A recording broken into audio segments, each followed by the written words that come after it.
Okay, lovely. So welcome to this session, which is all around induction of labour. So we're going to start off by going through the basics, because actually straight away people don't usually understand what the process is, and we're going to kind of work through the full elements, pros and cons, and then we're going to go look at some ideal resources and then how to make an induction more positive. So that's kind of like the process we're going to go through. So what the fuck is induction? Induction is anything that augments the start of labour. So it's basically can be natural as well as kind of those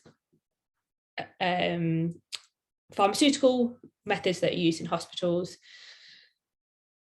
We always see induction as something that is hospital based, but anything that we use naturally. So for example, if we use like castor oil or clary sage, they are things that augment our body's natural ability to go into birth, but they're not necessarily as harmful as some other methods.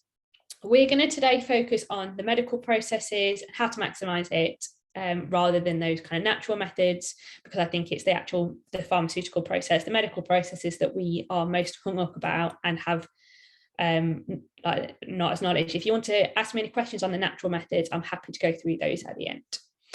So let's start off with the necessity of induction. So unfortunately, inductions are not always necessary, and you might not realise that if you're offered one, whether it's a necessary process or not. And the rise of intervention, particularly with induction, is huge.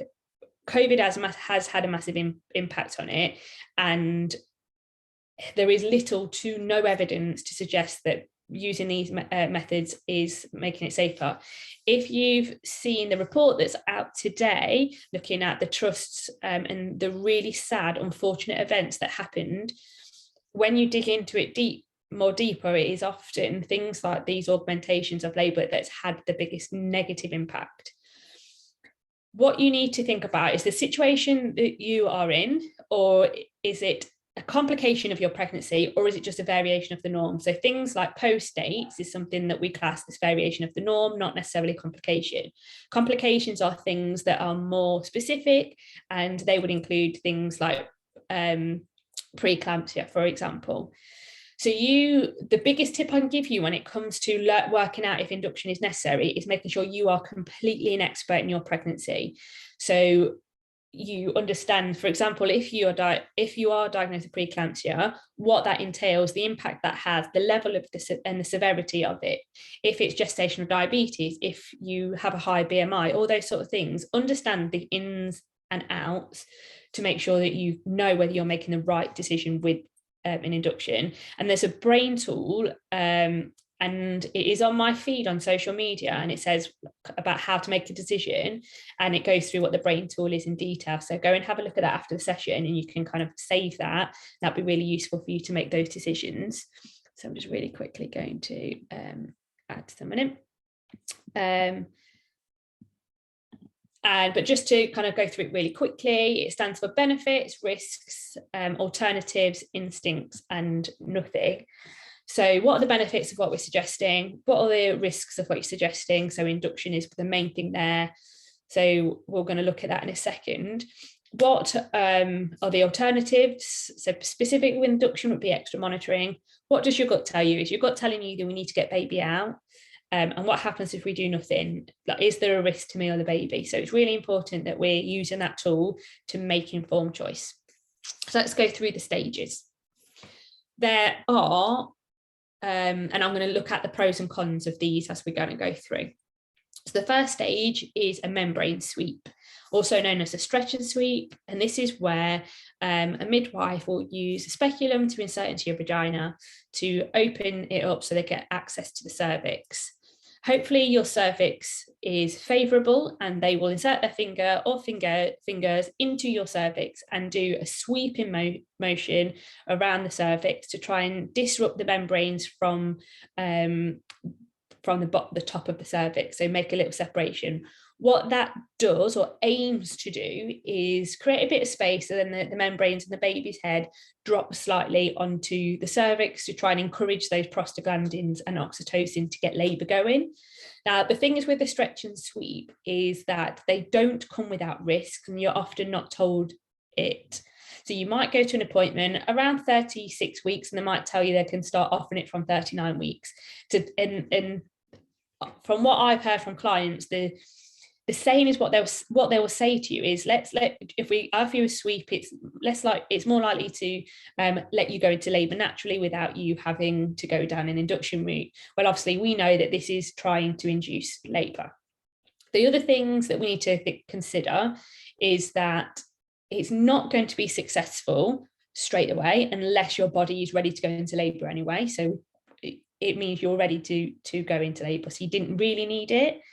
The second thing to think about is the fact that the midwives can nick your waters, so cause a little tear in the waters just through that sweeping motion, which then could cause your waters to go prematurely. When your baby's not ready, that can obviously lead to a cascade of interventions. So you need to be aware of that being a risk. And also obviously bringing in infection into the baby, which is something that we want to try and avoid. And it's what we've been trying to avoid this whole pregnancy. They will probably tell you that stretch and sweeps are successful for 8 out of 10 times. When you look in the evidence, that's completely not true. It's more like 2 out of 10 times, only if your body was going to go into labour and you're already producing those hormones. So it can encourage it, but it's not as successful as we might think. And it takes at least 2 for that to work.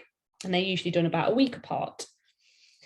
With that being said, if we are worried about kind of prolonged labour, and this is the most kind of like natural, if you like, stage of the induction process, because it doesn't involve any kind of drugs. So it's something that people would go, I agree to that because I really don't want an induction, like a medical induction, so I'll agree to that. What will happen next if that isn't successful is you will have the use of a synthetic prostaglandin. So what prostaglandin does is ripen the cervix, and it causes the cervix to soften and help that then obviously dilate and efface when your oxytocin draws the muscles of the uterus upwards. And this is done using a pessary. It can be a Foley balloon, it can be a gel. The gel is sometimes is less preferred because it's hard to remove it, whereas a pessary and a balloon you can remove if it gets things going quickly or you get quite intense contractions from them.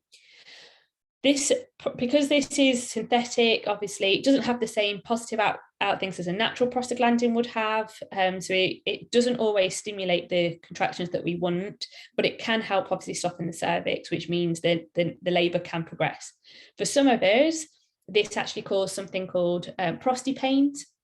And this is where you get a really intense kind of contraction-like feeling because your body has gone from having nothing to having this kind of synthetic gel or pessary in there, which causes your body to start working, which can be quite intense. So that's why a pessary or a balloon is quite good, because it can be removed at that point. You don't have to grin and bear it if you find it really uncomfortable.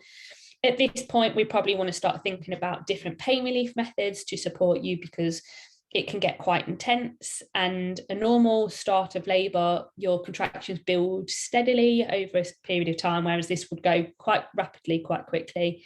Quite intensely, quite rapidly. So we'd want to make sure we've got something to give you a bit of support. And obviously they can be natural methods of pain relief. You don't have to go straight to kind of drugs, but you might need to think things like a TENS machine, gas and air is something that people like to use here. The third stage is artificial rupture of membranes. You might hear it, they say, right, we're going to try use an arm or brachio waters or things like that. What this does is very similar to kind of the sweep, in the way that it's trying to get the baby's head to drop on the cervix, to add a bit of pressure to encourage those prostaglandins and those contractions to kind of like get going. So what they will use is called an amnio hook. So it's basically to describe it without a physical representation, it looks a bit like a crochet hook. So it is a long kind of stick with a little hook on the top that's inserted into your cervix, and obviously little kind of nick in the waters to allow those to drop. Now, this can only be done if your cervix is favourable, so if it's soft and starting to open, otherwise the amnio hook cannot get into your to break the waters. So as the baby then, if the waters have gone, you'll obviously, you might, if they get your forewaters, which is the bag of waters that sits under the baby's head, that will cause quite a bit of a gush of the waters, and the baby's head will drop onto the cervix. This can, again, feel quite intense. You might not have had that feeling before. And instead of having the bag of waters that is quite soft in front of the baby's head, we've now got quite a hard, so the baby's head is quite hard, and that is pressing against the cervix. So you've lost that cushioning.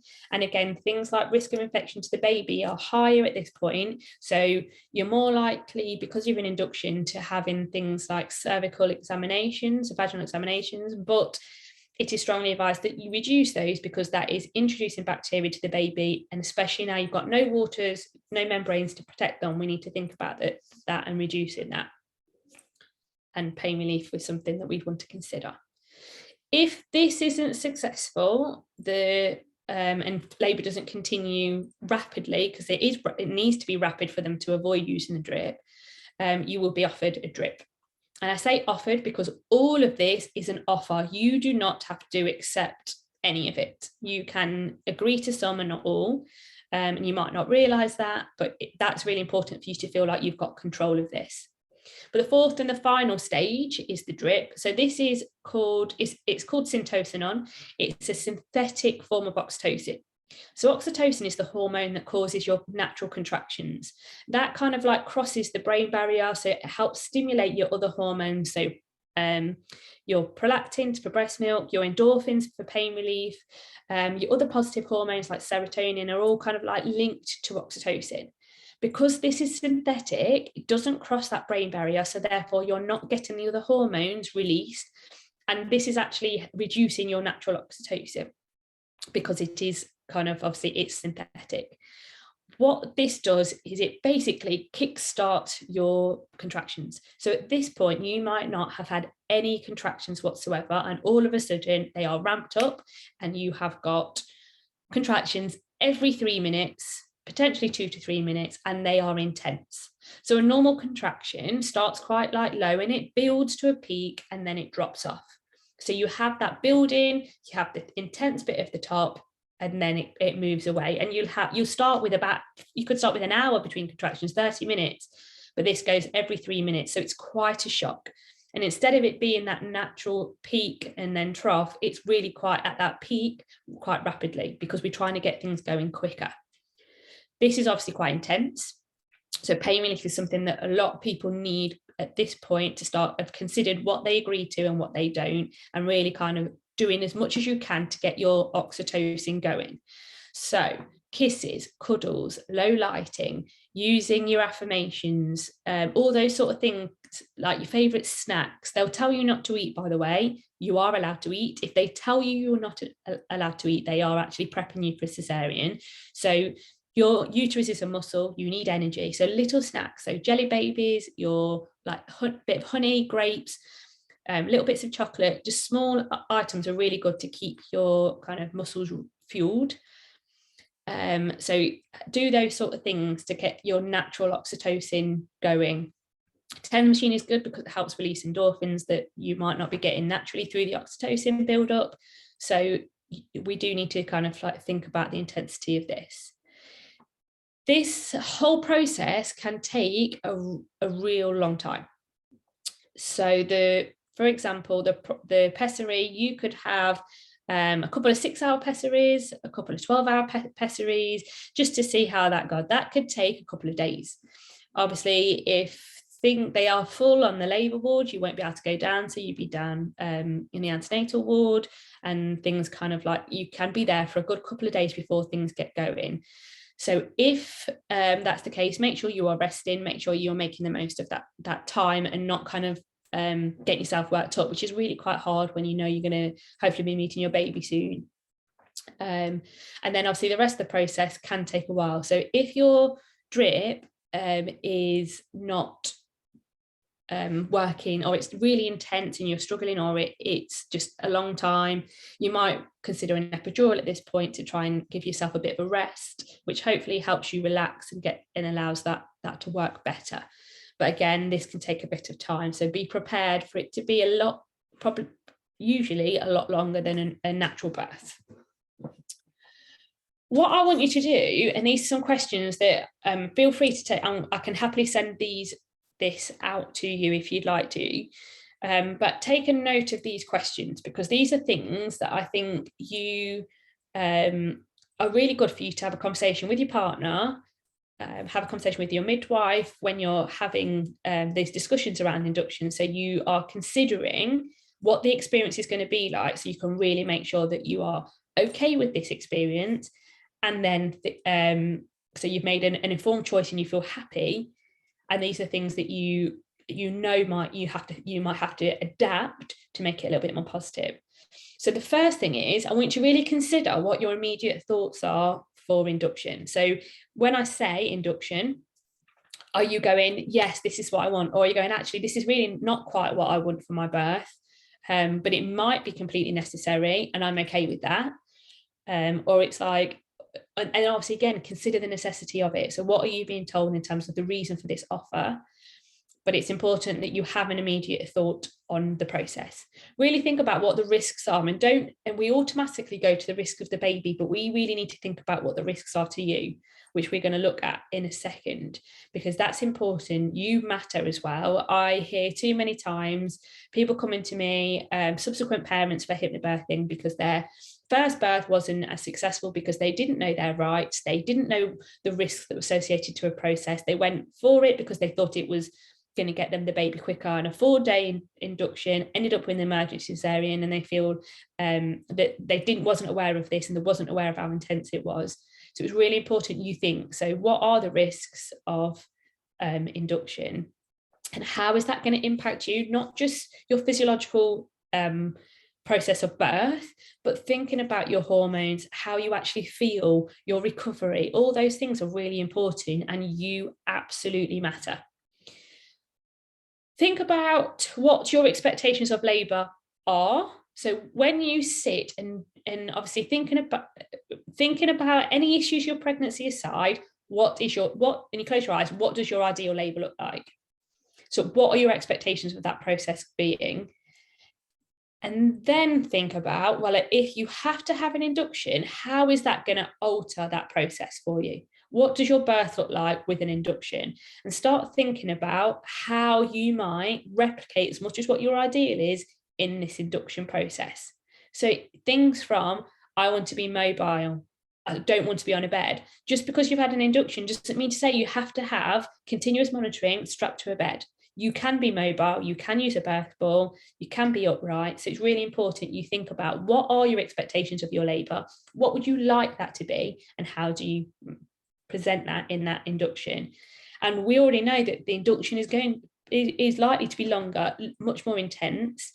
So then again, thinking about what methods you're going to do to kind of counter those aspects. Question, are there any alternatives you can consider? So if we don't have an induction, could we have extra monitoring?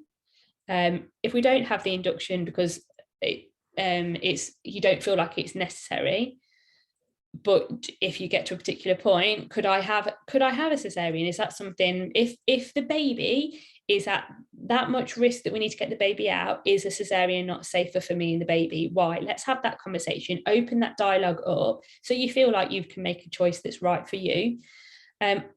I've had clients have had really, really positive inductions, but they have all gone through this process of having the conversations, understanding what happens, how to make it positive, and weighing up the alternatives so that they know, kind of like really know where their heart is with this. And know, what are the risks of waiting for spontaneous labour? Is there a risk to you or the baby if you wait? And that's particularly focused on things like post-dates. So we don't know when our baby's going to arrive. We have a rough estimate of around 40 weeks in terms of what the healthcare providers tell us. We know all the evidence suggests you're more likely to go into labour around 41 weeks. So what are the risks of waiting for that? And it needs to be specific to you. If they tell you things like, well, if you wait past 41 weeks, your risk of stillbirth doubles, that's something that gets said a lot. Now, the risk of stillbirth does increase. It goes from 0.1% to 0.2%. And that is because you've gone past 41 weeks. But that percentage is still significantly lower than the risk and outcomes of induction, which is 3.5. It's still really small. But again, the risk of induction in terms of negative outcomes is higher than it is for waiting for post dates. So let's have a look at what the evidence says in terms of induction, because it's something that we don't kind of like get told. Routine intervention, including induction, was initially introduced without research as part of the general medicalisation of birth. One of the main reasons it came out was to reduce caesarean birth. But actually many inductions lead to caesarean. So there is a higher rate of caesarean with an induction. It doesn't necessarily lead to better outcomes particularly for you, because a lot of parents feel that when they're informed of induction, that's a different story. But we're uninformed about the process of induction, they feel quite negative about their birth experience. And things like continuous monitoring can lead to more negative things. So it's important. We know that there's an impact on our hormones, so particularly oxytocin, our endorphins, prolactin, they are all depleted, which means things like bonding with your baby, and there is a higher link to postnatal depression with it, just because of the impact on hormones. So just knowing this means that you can play an active part in building those hormones, so that isn't something that you need to kind of concern yourself with. And obviously usually a longer stay in hospital, because you've got that build up to the process, and often epidurals are needed with an induction because it can be quite intense. So therefore you'd need to stay in for at least kind of 6 hours minimum for them to monitor you. After that 6 hours, you don't have to stay, but they tend to want you to stay for at least 24 hours so they can monitor. And obviously all this depends on the outcome in relation to the baby as well, those positive things. So this all sounds all doom and gloom. Sorry about that little thing there, that's annoying. But as I said, I am not pro induction in terms of just throwing it out there because you've gone overdue. Induction can absolutely be the right thing for many, many people, and it's important you know that. However, for a lot of the time, induction is not necessary, and that is why I get a lot of clients for subsequent pregnancies, because they didn't realise that they A, had a choice, or B, the process, and it led them to feel quite anxious. So it's really important that when I do a full hypnobirthing course, I really go into town in terms of the differences between the induction and a spontaneous birth. And you can understand how you can replicate that birth space, the birth environment, as much as possible so you feel calm and in control. So this is one of my clients' birth spaces. This was up near Sheffield Way. You can see that they have got their fairy lights. They bought a kind of projector light thing that played their MP3 relaxations as well, like a speaker, but it projected lovely patterns on the roof and the ceiling and the walls. Because it says environment matters, absolutely. How we feel in terms of, if we feel safe in the environment, it helps our natural hormones become, we get more of them. So things like lighting is huge because it increases our melatonin, which helps our oxytocin. So yeah, think about your lighting.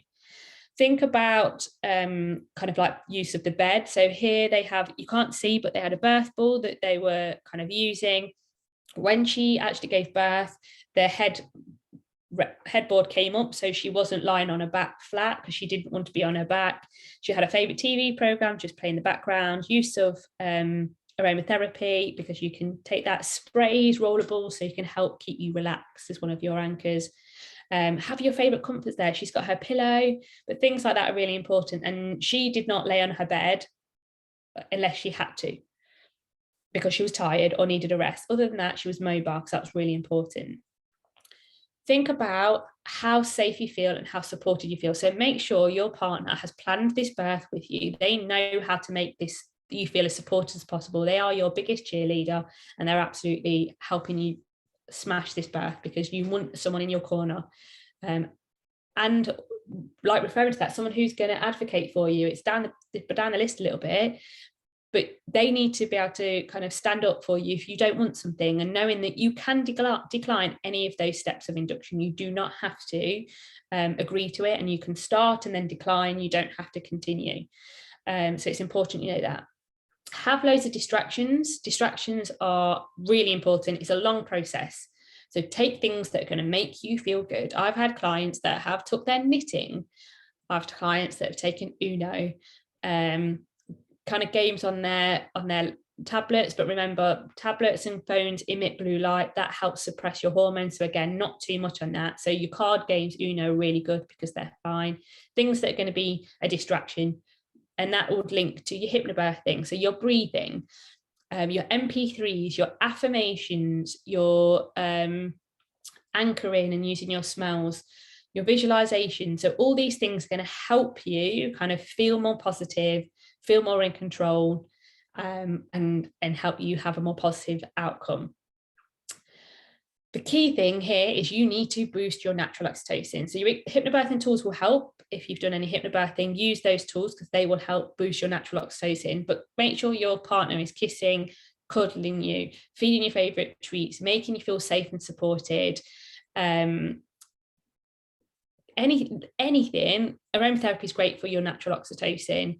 You can do some aquapressure on in your hand with a comb, or using your thumb on just on the inside of your ankle to put a bit of pressure. All these things are going to help boost those oxytocin. So do as much of that kind of as you can. And the last thing I want to share with you are some resources that I would wholeheartedly recommend if induction is something that you know is necessary, and something that you've just happily made that decision to have because that is your right to do. So there's a few books that I recommend. I've got them all here as well. So Dr. Sarah Wickham has her social media page, but also a website full of amazing resources. She has so much information on induction, and 3 of the books that I have are by her. So In Your Own Time is her latest publication, which is amazing about induction. You've got Inducing Labour, Making Informed Choice, which is a really good book. And then her book, What's Right for Me, talks about loads of things. It's not just induction, but it's got a few things in there and it links induction to other aspects of pregnancy, which is really good. AIM's website is excellent. It has lots of information about your rights and the kind of evidence around induction. So head there, save that, contact them if you need some support because they're there to do that. And then the last one is a book called Why Induction Matters by Rachel Reed. Rachel Reed is absolutely fab. She does kind of physiology courses and everything for birth workers, and she's an amazing resource. And that book is really small, but you can get it. It's Pinter and Martin, the publishers. But it's a really small, easy to read book. If you're going to get a book, I would say In Your Own Time and Why Induction Matters are probably your 2 go-tos for that. Which leads me to the thanking you and the questions. So I'm just going to stop recording.